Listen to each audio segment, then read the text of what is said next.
अस्सलामु अलैकुम वरहमतुल्लाहि वबरकातुहू। नहमदु नुसल्ली अला रसूलिहिल करीम, अम्मा बाद। हजरत पीर जुल्फिकार साहब दामत बरकातहू की किताब औलाद की परवरिश के बेहतरीन उसूल में से बेहतरीन नुकात आपके सामने पेश करती हूँ। मेरी बेटियों और बहनों, गौर से सुनो। औरत का सबसे बड़ा जिहाद इज्जत व नामूस की हिफाजत है। मर्द का जिहाद दुश्मन के साथ होता है और औरत का जिहाद घर में होता है। गैर मरहम से अपनी इज्जत की हिफाजत करने से हुजूर सल्लल्लाहु अलैहि वसल्लम ने मर्दों से जिहाद पर बैयत ली थी और औरतों से असमत की हिफाजत करने पर बैयत ली थी। जरा गौर करें।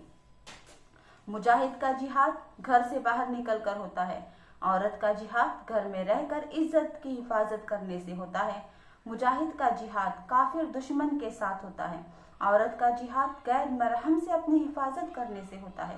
मुजाहिद दुश्मन को मुल्क की सरहद से दूर रखता है। औरत अपने आप को गैर मरहम से दूर रखती है।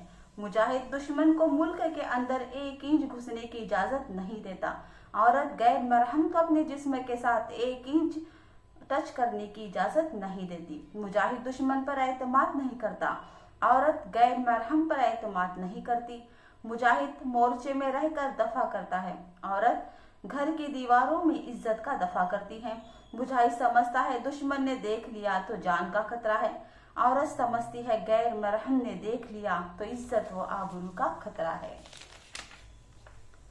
मुजाहिद ने दुश्मन को दूर रखकर गाजी का दर्जा पाया। औरत ने गैर मरहम को दूर रखकर अल्लाह के यहाँ मुजाहिदा का लक़ब पाया। मुजाहिद दुश्मन से छुपकर काम करता है। औरत गैर मरहम से छुपकर अपना काम करती है। मुजाहिद दुश्मन के वार से बचने के लिए जर्रा पहनता है। औरत गैर मरहम की निगाहों से बचने के लिए बुरखा पहनती है। मुजाहिद को दुश्मन के सामने इस्तकामत दिखाने पर कामयाबी मिलती है। औरत को गैर मरहम के मुकाबले में इस्तकामत दिखाने पर कामयाबी मिलती है। मुजाहिद को दिन रात सरहद का पहरा देकर अजर मिलता है। औरत को दिन रात गैर मरहम से महतात रहने पर अजर मिलता है। मुजाहिद दुश्मन को अमल के जरिए कमजोरी का पता चलने नहीं देता। औरत पर्दे के जरिए गैर मरहम को अपने हुस्न का पता चलने नहीं देती। मुजाहिद को जिहाद अल्लाह का कुर्ब अता करता है। औरत को पाक दामनी अल्लाह का कुर्ब अता करती है। मुजाहिद को दुश्मन से खतरा हो तो मोमिन दोस्त से मदद मिलती है। औरत को गैर मरहम से खतरा हो तो महरम मर्दों से मदद मिलती है। मुजाहिद को चाहिए कि दुश्मन के हमले का औदान शिकन जवाब दे। औरत को चाहिए कि गैर मरहम की बात का मुंह तोड़ जवाब दे। मुजाहिद को चाहिए कि अपने मुल्क की हिफाजत से मोहब्बत करे। औरत को चाहिए कि अपने नामोस की हिफाजत से मोहब्बत करे। मुजाहिद की दुआएं अल्लाह के यहाँ कबूल होती हैं।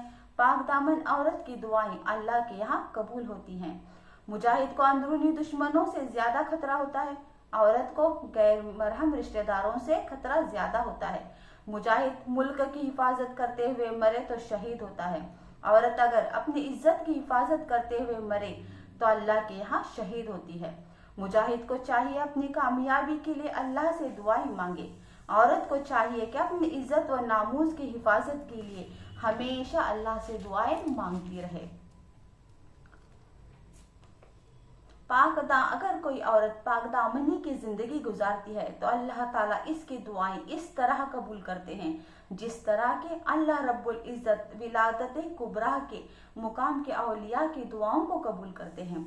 मर्द की कयामत के दिन जो बख्शिश होगी वो इबादत की वजह से और दीन की खिदमत की वजह से होगी, और औरत की मगफिरत कयामत के दिन इसकी पाक दामनी की वजह से होगी।